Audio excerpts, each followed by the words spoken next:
नमस्कार दोस्तों, आपका स्वागत है। दोस्तों, वास्तुशास्त्र के अनुसार घर के अंदर मौजूद हर वस्तु में सकारात्मक और नकारात्मक दोनों प्रकार की ऊर्जाएं होती है। अगर इन्हें सही स्थान पर ना रखें या सही दिशा में ना लगाए तो ये नकारात्मकता फैलाती है। और अगर वस्तु को आप सही स्थान पर रखते हैं या फिर सही दिशा में लगाते हैं तो ये घर को सकारात्मक ऊर्जा से भर देती है, जो हमारे परिवार के मानसिक स्वास्थ्य के लिए बहुत अच्छा होता है। दोस्तों, आज का विज्ञान इस बात को मानता है कि घर के अंदर मौजूद हर एक वस्तु ऊर्जा तरंगे छोड़ती है। दोस्तों, आप सभी के घर में घड़ी का प्रयोग तो किया ही जाता है। घड़ी बीते समय के बारे में और आने वाले समय के बारे में हमें सूचित करती रहती है। अगर हमारे जीवन पर किसी चीज का सबसे ज्यादा प्रभाव पड़ता है तो वो है समय। जी हाँ, और समय, सबका समय एक जैसा नहीं होता। हर किसी का समय एक जैसा नहीं होता। अच्छा और बुरा समय जीवन में आता रहता है। इस समय चक्र का चलना कायम ही रहता है और समय किसी के लिए नहीं रुकता। लेकिन दोस्तों, हम आपको बताना चाहते हैं कि आपका समय अच्छा बनाने के लिए आप कुछ उपाय कर सकते हैं। जी हाँ दोस्तों, आज हम घरों में लगी घड़ी, घरों में दीवारों पर टंगी घड़ी जिसे हम रोज निहारते हैं, लेकिन कभी नहीं सोचा कि ये घड़ी हमारा समय बदलने में और अच्छा समय लाने में हमारी मदद कर सकती है। दोस्तों, हम हमेशा जीवन की छोटी छोटी चीजों को नजरअंदाज कर देते हैं और वही चीजें हमारे भाग्य पर अच्छा और बुरा प्रभाव डालती है। दोस्तों, आज हम आपको बताने जा रहे हैं कि कैसे घड़ी की सही दिशा आपके जीवन को भी सही रास्ता दिखाने में मदद कर सकती है। इसके अलावा कैलेंडर को किस जगह लगाना चाहिए और किस जगह पर नहीं लगाना चाहिए, ये भी हम आपको बताने वाले हैं। अगर आपने दोस्तों चैनल को अभी तक सब्सक्राइब नहीं किया है तो जल्दी से कर लीजिए, ताकि आप ऐसी आध्यात्मिक और महत्वपूर्ण जानकारी वाले वीडियो देख सके। दोस्तों, चलिए शुरू करते हैं। सबसे पहले जानते हैं घड़ी के प्रकार। वास्तुशास्त्र में घड़ी अगर गोल या अंडाकार हो तो सबसे उत्तम माना जाता है, लेकिन आजकल देखा जा रहा है कि बाजार में कई सारी अलग अलग प्रकार की घड़ियां उपलब्ध है, जिनमें घर के सदस्य या भगवान के फोटो भी लगाए जाते हैं।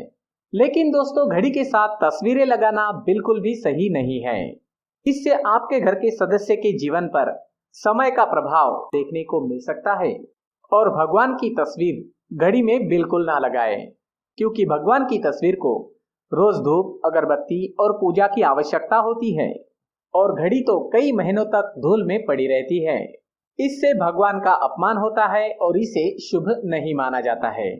दोस्तों, हो सके तो घड़ी का आकार गोल या अंडाकार ही पसंद करें। घड़ी का गोल या अंडाकार हमारे पृथ्वी के आकार को दर्शाता है। अगर घड़ी चौकोर है तो उसमें नुकीले कोने होते हैं, और वास्तुशास्त्र के अनुसार नुकीली चीजें नकारात्मक ऊर्जा का संचार करती है। दूसरी बात दोस्तों, घड़ी को स्वच्छ और नया रखें। जैसे कि हम जानते हैं, जब हमारे जीवन में सब कुछ अच्छा चल रहा होता है तो हम खुद को संवारे रखते हैं। जी हाँ, साफ सुथरा रखते हैं, नए कपड़े और नए आभूषण पहनते हैं। उसी प्रकार हमारे घर की घड़ी को हमें स्वच्छ ही रखना चाहिए। समय समय पर घड़ी पर चढ़ी धूल और जालों को साफ करते रहिए। इससे आपका भाग्य भी धुंधला नहीं पड़ेगा। और कई घरों में आदत रहती है कि पुरानी घड़ी को बनवा कर चलाते रहते हैं। अगर एक जगह नई घड़ी आई तो पुरानी घड़ी को किसी और जगह लगा देते हैं। दोस्तों, कृपया ऐसा ना करें। घर में टूटी हुई, पुरानी, धूल चढ़ी हुई बंद घड़ियां ना रखें। इससे घर में नकारात्मकता और दरिद्रता का वास होने लगता है। अगर हम बंद पड़ी घड़ी घर में रखते हैं तो हमारे जीवन में नए अवसर आने की संभावना काफी कम हो जाती है और व्यक्ति अपने कार्य में सफलता प्राप्त नहीं कर पाता है। दोस्तों, जानते हैं तीसरी बात, घड़ी की सही दिशा। घड़ी को कभी भी दक्षिण दिशा में नहीं होना चाहिए। जी हाँ, दक्षिण दिशा यमलोक की दिशा मानी जाती है। काल का अंतिम चक्र यही से शुरू होता है। इसलिए वास्तुशास्त्र में इस दिशा को घड़ी के लिए अशुभ माना गया है। घर में घड़ी को उत्तर, पूर्व या पश्चिम दिशा में लगा सकते हैं। लेकिन दोस्तों, एक बात याद रखें, घड़ी को कभी भी मुख्य द्वार कमरे के दरवाजे या आने जाने के लिए उपयोग किए जाने वाले दरवाजों के ऊपर कभी भी ना लगाएं। इससे समय का प्रभाव आपके आने जाने की गति और दिनचर्या पर पड़ सकता है। घड़ी को हमेशा दीवार पर लगाएं, जिससे आप समय को आपके सामने देख सके। दोस्तों, जानते हैं चौथी बात, घड़ी के साथ कैलेंडर का भी आपको ध्यान रखना चाहिए। घड़ी के साथ कैलेंडर का भी ध्यान रखें। घड़ी समय का प्रतीक है, तो कैलेंडर उससे जुड़ी तारीखों का। दोस्तों, कैलेंडर को कभी भी पूर्व या उत्तर दिशा में कभी भी नहीं लगाना चाहिए। जी हाँ, इससे वास्तु दोष उत्पन्न होता है। पूर्व या उत्तर दिशा में कैलेंडर लगाने से वास्तु दोष उत्पन्न होता है। और एक बात याद रखें, नए कैलेंडर के साथ पुराना कैलेंडर कभी ना रखें। जी हाँ, नए कैलेंडर के साथ पुराना कैलेंडर कभी ना लगाएं। काफी सारे घरों में ये चीजें हमें देखने को मिलती है। कैलेंडर और घड़ी दोनों ही आने वाले समय के सूचक हैं। दोनों ही हमें आगे बढ़ने की प्रेरणा देते हैं। उन्हें समय के अनुसार ही लगाना चाहिए। घड़ी को कभी भी पीछे ना लगाए, समय से पीछे ना लगाए। 5-10 मिनट समय से आगे रख सकते हैं, लेकिन पीछे कभी ना रखे।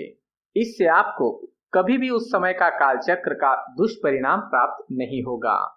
रुकी हुई घड़ी और पुराना कैलेंडर दोनों ही आपके भाग्य को रुकावटों से भर देते हैं। इसलिए वक्त के साथ आगे बढ़ने के लिए घड़ी और कैलेंडर को बदलते रहिए। दोस्तों, याद रखिए, आप कैलेंडर को कभी भी अपने सोने वाले कमरे में ना लगाएं। ना ही मुख्य द्वार पर कैलेंडर को टांगना चाहिए। इन सब चीजों को शुभ नहीं माना जाता है। दोस्तों, पुरानी घड़ी को किसी को दान में देना शुभ माना जाता है। इससे आपके जीवन से बुरा समय निकल जाता है। इसलिए दोस्तों, अगर आपके घर में कोई पुरानी घड़ी हो तो उसे किसी जरूरतमंद को दान में अवश्य दें। तो दोस्तों, ये थे घड़ी से जुड़े कुछ महत्वपूर्ण वास्तु टिप्स। अगर आपको ये वीडियो पसंद आई तो हमें कमेंट करके अवश्य बताएं और वीडियो को लाइक करना ना भूलें। पूरी वीडियो देखने के लिए बहुत बहुत धन्यवाद।